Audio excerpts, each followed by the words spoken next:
Hey, it's Jordan here, and welcome to another episode of That Real Estate Tech Guy, the only podcast fully dedicated to the technology space for real estate investors. Now, it's been about 2.5 years since we last recorded, and it's fair to ask, why now? Why restart the podcast? Well, really very simple, and that is the truth.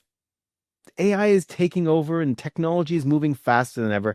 There's never been a more important time to dive into all the areas of technology that real estate investors can leverage in order to scale their businesses. So I'm back. If you haven't listened to some of the previous episodes, we've got crackers out there. Check out the website, thatrealestatetechguy.com. You can listen to all of our previous episodes. And I'm excited to be joined in the coming weeks by, again, an incredible group of real estate investors who have leveraged and built amazing businesses, as well as technology providers, people in the space who build the tools that help you scale.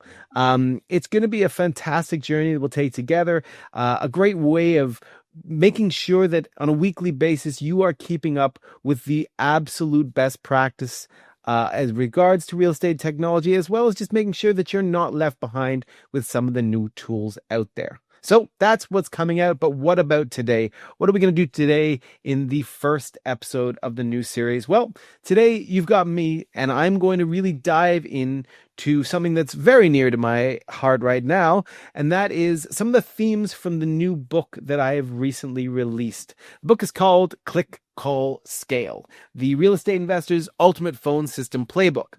And I wrote it really because there's so many things out there. And yet the phone, getting into people's pockets on the phone it's still the best way of getting hold of sellers. It's still the best way of building relationships. And that's why I wrote the book. In some ways, that's why I started this podcast. It's definitely why I co-founded Smartphone. And so today I want to go through a couple of the main themes inside the book. And of course, I'll be giving you some offers on how to get the book for yourself. I really did concentrate when I wrote this book on diving into all the things that I have learned working with hundreds to thousands of investors for over a decade. And I kind of thought back to some of the key ways I've seen people succeed and some of the key ways I've seen people fail. I've seen how some of the best people I've ever seen in the real estate sector have really leveraged the phone, really built amazing teams. And I've seen people absolutely drop the ball and destroy reputations by just being kind of dumb with the phone. That's why I wrote the book. So what are the themes that I want to review today? The first one I want to talk a bit about is data. Funny, right? Not the phone system, but data. But data is really important. It's actually the first chapter in the book. It's a chapter entirely devoted to why your data really matters. And people think that your data really matters. They think, okay, that means that I can't buy cheap lists. And that's true, but that's not the only reason. Or it means that I, making sure that I'm not wasting my agent's time by calling people who are, have already told us no, or who have already sold their property. And that's true as well. But there's some more fundamental things that I think are really important to know and to think about when it comes to your data, and why it's not just about the efficiency of your calling, although that is definitely true. But it's also about reputation and not losing leads by treating people as though they were just names on a list. I'll give you an example, and I'll give an example that I quote in the book. Imagine you've got someone, and I think in the book, I think in the book I've called her Linda. In the book, I changed everybody's name. So most of the stories are ones that I directly witnessed. Some of them were told to me. But I've always changed the names so that I don't get anybody in trouble. But imagine you've got a lead, and Linda, for want of a better name, she's in your system 4 or 5 times because again, your data hasn't been thoroughly cleaned and isn't kept on top. So you've got an acquisitions team and they have tasked to call and really get in touch and work the leads. But Linda's sitting there, and in the space of a couple hours, Linda, because your data isn't very clean, Linda gets called on her cell phone twice by two different people, two different agents in your company, on her home phone, on her work phone, and maybe even her husband gets called because her husband his number is in under her lead. So Linda's been called 4, 5, 6 times by different people from different numbers, but all from your company. How do you think Linda is feeling right now? Right? Linda's pissed. Linda's not feeling great right now.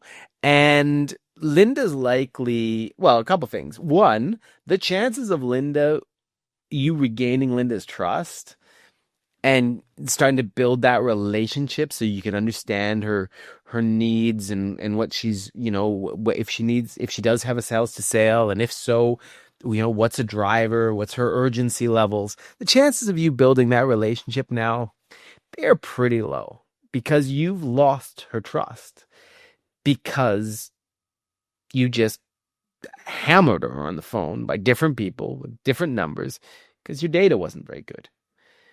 That's both stupid and easily fixed, and is a really, really important part of building a successful system that's going to let you communicate to sellers in the right way.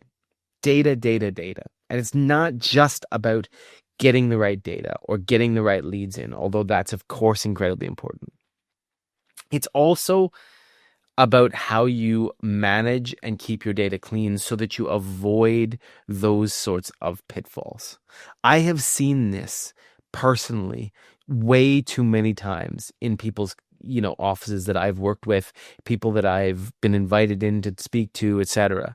I have seen the data become a real liability. Not only is it not performing, but Linda, not only is she not likely to recommend you or work with you or want to develop any sort of relationship, but depending on the day, Linda's just as likely to report your number. And that can open up a world of fines and difficulties that you have around compliance. All of that could have been solved if we had treated Linda's data properly, if we'd done a good job on a day-to-day, week-to-week, month-to-month basis of keeping our data clean and keeping our systems clean. It's the first chapter in the book. And I put it first because it's something that isn't a luxury and shouldn't be a second thought. It's before you pick up the phone that your data either gets you in the win column or the lose column. And I have just seen way too many put themselves in the lose column by not taking that little bit of time and making sure the data is correct. So I do woodworking as a hobby, and if you've ever done, you must have heard this, measure twice, cut once. Well, I kind of feel like that about data. In data terms, you'll see people online talk about garbage in, garbage out, and that's very true. But it's deeper than that for me, because it's not just about your outcome in terms of what the systems can utilize from your data, but it is about opening yourself up to a silly mistake that loses trust. So data is the first thing I talk about in the book. Another reason I talk about data as just absolutely critical for you to think about as a real estate investor is that your phone system is only really going to be powerful when you're able to use your data through a really good system. It's one of the reasons so smartphone, so you know, smartphone has always taken the view of we are there to really make your CRM system and your acquisitions teams sing. there's a reason why we only connect with, I think at this point, 11 systems. And that's because we don't just offer up kind of very surface level integrations. We chose very carefully the systems that that we admire and love within the real estate investor community, and we are continuing to talk to more that we really like to integrate with them. But we choose really carefully to do that because we want to make sure that when we build an integration, that integration is really seamless and works like really seamlessly with your system, because that's where the magic really happens.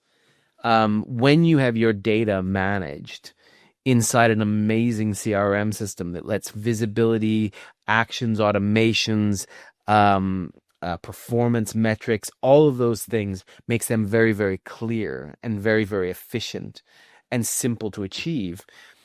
Then when you combine in the fact that every call you make, every text message you send, every power dial you do, every voicemail, everything that happens, when you then put all of those touch points against your system, against the data in your system, against the leads that you're managing in your system, that is where absolute magic happens. Because when you when you look at a lead and you know that the data is strong and they're inside your system, and you can see that every single call you've made, that history is tracked there. The transcripts of all those calls are in there. The recordings of all those calls are in there. Before you make another call, you know exactly what you talked about the last two times.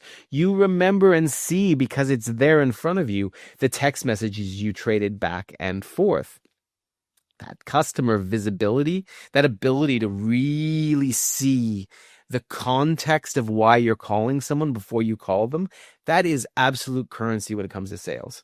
Because when you are calling someone and you're saying, hey, Tim, great to speak to you again. Now, last time we spoke, you were going to talk to your sister, for want of a better example, about the house. Did you have a chance to chat with her?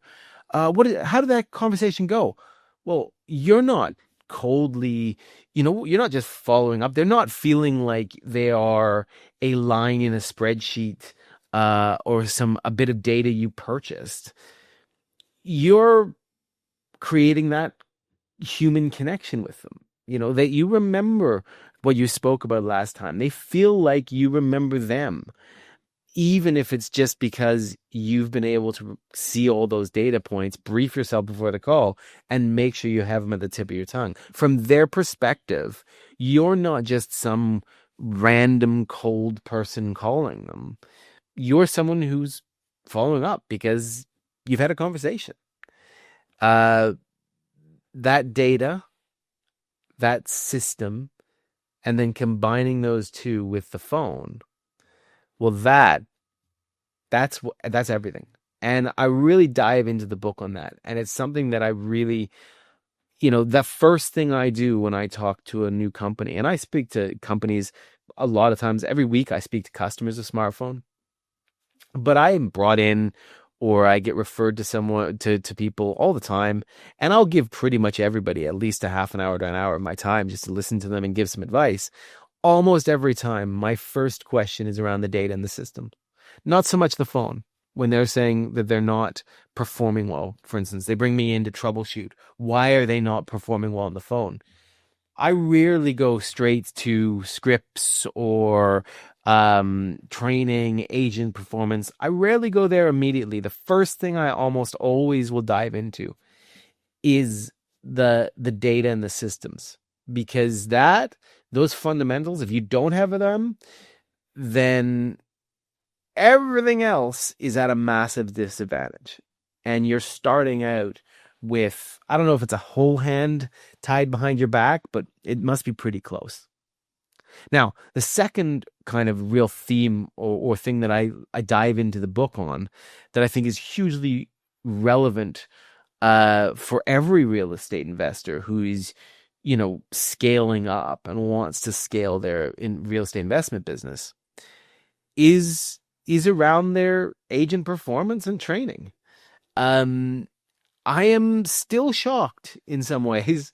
I don't know why I'm still shocked, but I am still shocked when I see people sort of treating cold callers as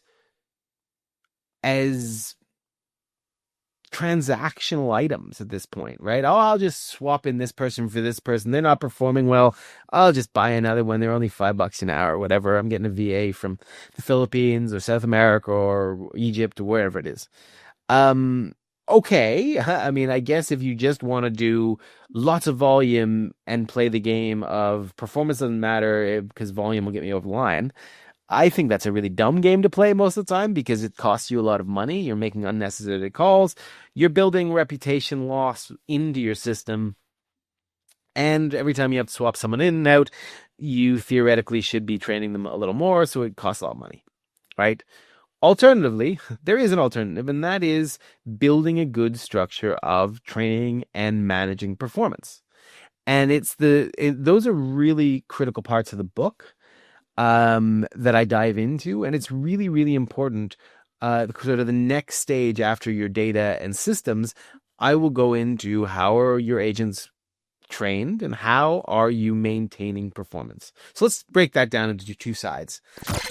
Now, I'm sorry to interrupt this amazing conversation, but I wanted to make sure you knew that Smartphone, the only phone system built for real estate investors, connects to the best-in-class real estate investing CRMs. And because, as it's my show and I am co-founder and chairman of Smartphone, I got some great deals for you.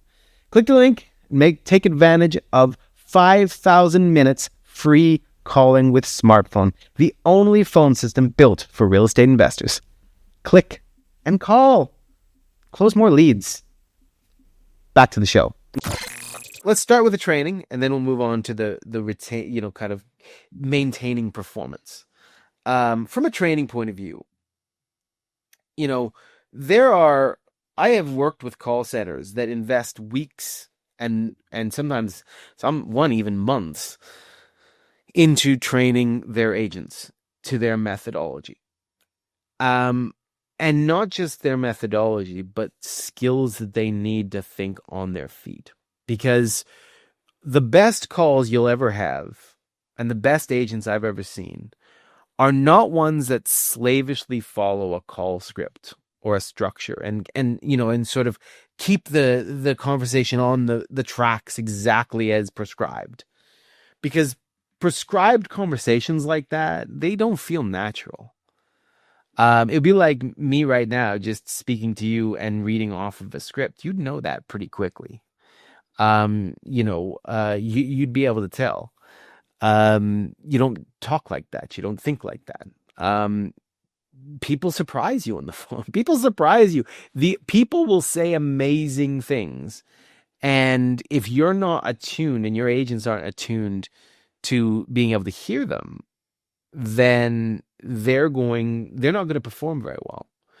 And that happens a lot when you just train people on a script and sort of drill them into this is exactly how I want you to do things versus giving them a really great training on fundamental sales skills that you need them to apply, and then the structure that they need to work off of. Instead of adhere to, they work off of it. And I've seen, so the mistake I see happen a lot, and I kind of go through this in the book, is where people are investing in training, but they're doing that very sort of narrowly defined training where, they're teaching the script. And they're teaching exactly how, here's your objections, here's how you handle them, here's the scripts, etc. It's very rigid structure. And that tends to mean that the agents get flummoxed when something unexpected happens, right? When the conversation goes in another place, they get flummoxed, or they come off feeling like a robot because, they've got someone on the line who maybe is talking about how, man, this is really tough because their mom died and they've got this house and they live over here and it's really hard. But they don't pay attention to any of that emotion, the human connection. Nope. They've got a script to run and they got a process to run. You come off sounding cold and callous and horrible, and you don't build any relationships. And relationships, yes, okay, your cold callers will often be the people who qualify so that your internal sales can close, but you're never going to get to that qualified moment if your cold callers come off, and the people on the other end kind of go, well, ugh, I'm not talking to them. I'm not interested in dealing with them. You're never going to get to that next step. So when you're training people, don't think rigid, think structure to play off of, to work from, not within, and think core sales skills. Now, what do I mean by core sales skills?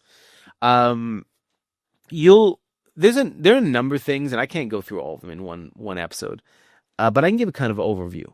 There are a number of key sales skills that I almost always will train and teach. So the first is active listening. Active listening is listening. People get hung up on the active and they go, well, what's special? It's not really. Active listening is just listening. It's listening with intent. It's listening with the intent of understanding, absorbing, and feeding back to what they say. It's not sitting there waiting to get to the next part of the script or making sure that you can, but okay, but that's fine. Let's go back over here because this is where I'm comfortable. It's certainly not just sort of listening to them talk just so that you can come back and go, okay, well, that's great, but, right? As in what you had to say, I don't really care that much because I'm going over here with this conversation. This is where I'm being told to do.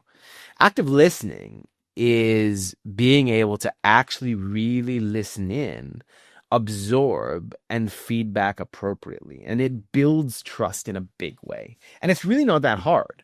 Some people do it naturally, but you can train it. There's loads of great sales trainers out there. In the book, I go through some techniques and things that you can think of as you build up your teams. But active listening and getting people trained in genuinely listening to what the other person is saying, so that when you respond, they can be confident they've been heard. That's what builds relationships, way more than almost anything else. Because when you don't feel like you're being heard, when you feel like you are just a number and all that, they're never going to deal with you. They're never going to want to talk to you. Unless you offer them such good numbers that they go, well, whatever, fine. This is too good a deal to pass up. So active listening is one of those core sales skills that I almost always will teach. One really easy one, is mirroring. Now mirroring's I don't want to say it's controversial because some people really hate it. They think it's fake. I don't think it is fake because, so I'll tell you a story. Back in the day, a long time ago, I used to work, when I was doing my postgraduate work, I used to work in a scuba diving shop, and I often would work the floor in sales. And I was a very good salesperson. And the reason I was a good salesperson was not that, and we didn't work on commission, but I wish. But one of the reasons I was a good salesperson is that very quickly I could see how someone what someone was like. Are they someone I can have a bit of a joke with, do maybe even an off-color joke, win their trust that way? Because some people like that. Some people are super straight-laced and sort of like, yes, sir, thank you, sir, that sort of thing. Some people are always going to look for the most expensive thing because they want to flash out. Some people are going to really value when you give them that middle ground of very good quality and very good price. Everybody is different. There's no one way to approach. Same is true on the phone. There's no one way to approach speaking to someone. And mirroring is not fake.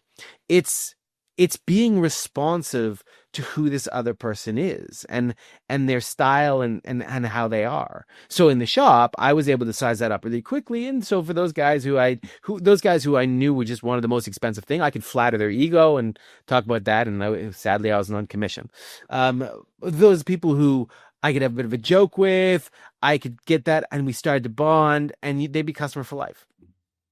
Same is true in real estate on the phone. If you got someone on the phone who is, quite bubbly and bright, and you're sitting there going, yes, and what about this? What about this? And what about this? There's disjointment there. That doesn't mean you have to falsely sort of go, hey, or anything like that. But it does mean that when you adjust your patterns of flow, someone who talks, very detail oriented, and you're waxing on about the emotion behind the deal, it's disjointed. It doesn't feel right. It doesn't feel natural. But when someone is very analytical or very focused on details, I zoom into being focused on details. I zoom into the structured things.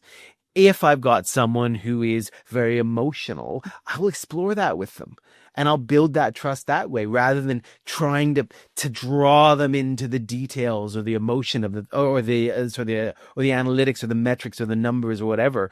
I'll go through that emotional bit. If someone's quite energetic and happy to chat, I'll chat with them. If someone doesn't want to chat because they clearly just get to the point, I'm going to get to the point.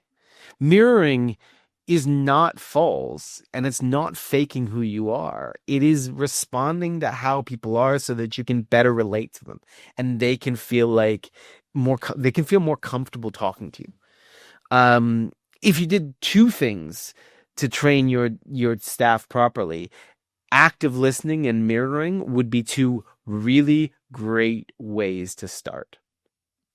I explore a couple really core sort of sales skills in the book, and you can kind of dive in further there.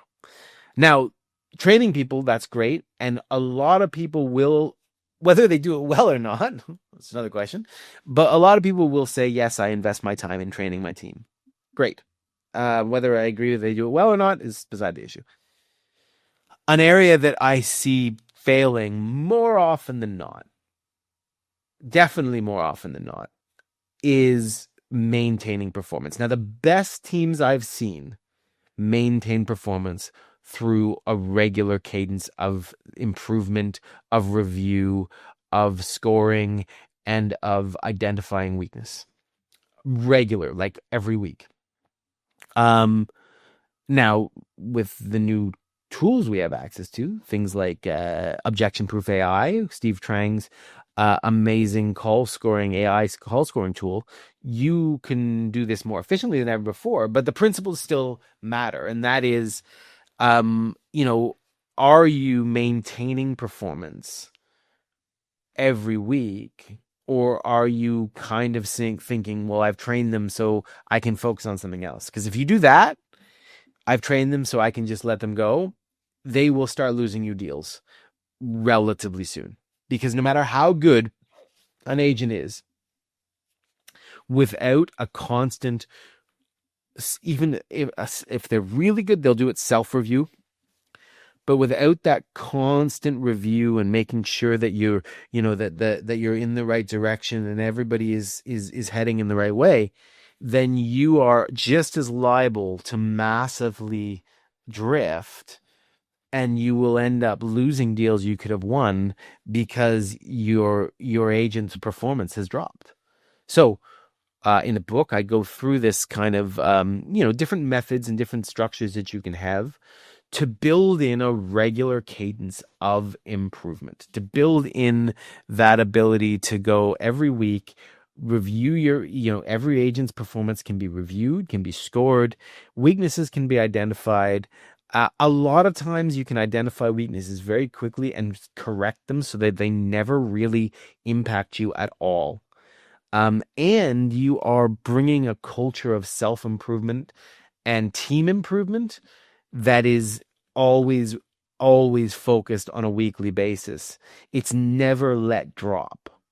And that's really important, because if you say you start out doing these weekly call reviews, and then after a month, it's a pain in the ass and you don't have a lot of time, so you let them drop. Well, what is the message you are sending to your team? You're essentially sending a message that says your performance doesn't really matter. And then when you fire a couple of them because their performance is down, the whole team becomes a wait, what? So what? You can you can massively take away the culture that you've tried to build by doing something as simple as negating their ability to have self-improvement and improvement in their skills, and then simply firing people who aren't performing well enough. If you need to fire someone, fire them, of course. But if you're firing people and you're not giving them that structured way of making sure their performance is good enough, you're going to end up losing. You're going to end up with your people losing faith in you and not really knowing what's going on. 100% true. And you can fix that so easily by simply building in a weekly structure of performance review and metrics review. So metric reviews are usually mainly focused on quantitative things, right? How many calls are they making? How many connections? How many, average length of the calls, or conversation length, those sort of core numbers. You're going to know, and you're going to be able to build up an awareness of what numbers you need to hit the performance you want. That comes over a couple cycles. You'll start to see the patterns. Those quantitative elements are really important, but there's qualitative ones as well that are massively important too. Because if you just look at numbers, how many calls did you make, et cetera, et cetera, et cetera, you're going to miss the fact that actually this person's stopped asking questions properly, or this person's not listening. So he's missing all these signs. He's missing the emotional cues where he could build relationships, or he's missing the fundamental truth of why this person wants to sell. He's just not listening anymore. And so he's missing all of that. That's not a quantitative thing, aside from maybe his close rate dropping or her close rate dropping. But it's a massively important qualitative thing to make sure that you are, that your team is performing the way you want them to do. And those two quantitative and qualitative elements, they need to be done every week. Because if you don't do them every week, then you are going to have a massive, massive problem. I guarantee you that. So, at the start of this kind of journey back into the podcast, I hope you guys found that useful today. I really wanted to dive into some of the core themes in the book that so that you would know that this is a playbook that can help you out. Absolutely. And I'll make sure that there's links in the description of this to be able to get a copy of this book. And inside the book, not only is there an enormous amount of useful information, tips, playbooks, all of that, but there's also some deals as well, including some smartphone deals in there as well. So stay tuned. We're going to be coming to you with weekly episodes. I'm really excited about some of the guests that we've got on. We are, obviously, for those of you who've seen the first season, we're going to have some heavy hitters back. We're going to have people like Stephanie Betters from Left Main, Trevor Mouch from Carrot, Steve Trang, Objection Proof. I'm sure we'll have Tiffany back on from Results Driven REI, fantastic community and coaching program she has. We're going to have the technologists, we're going to have investors, we're going to have community people, all giving you a look as to what makes their businesses thrive, what technology you can use to build and scale your REI business, and really make sure that you are always here at the forefront, building in the most efficient way. So make sure to like and subscribe. It's on YouTube. It's everywhere you get your podcasts. Make sure you are subscribed so you can get the new episodes. And of course, visit the website if you'd love to be a guest. If you've got a great story to tell about technology or how technology has affected your real estate investor business, head over to thatrealestatetechguy.com. Submit your details and we'll hit you up for a future episode. Until then, have a great week. Thanks for listening to another amazing episode of That Real Estate Tech Guy. Head over to thatrealestatetechguy.com to check out all episodes and get special discounts on tons of awesome real estate technology platforms.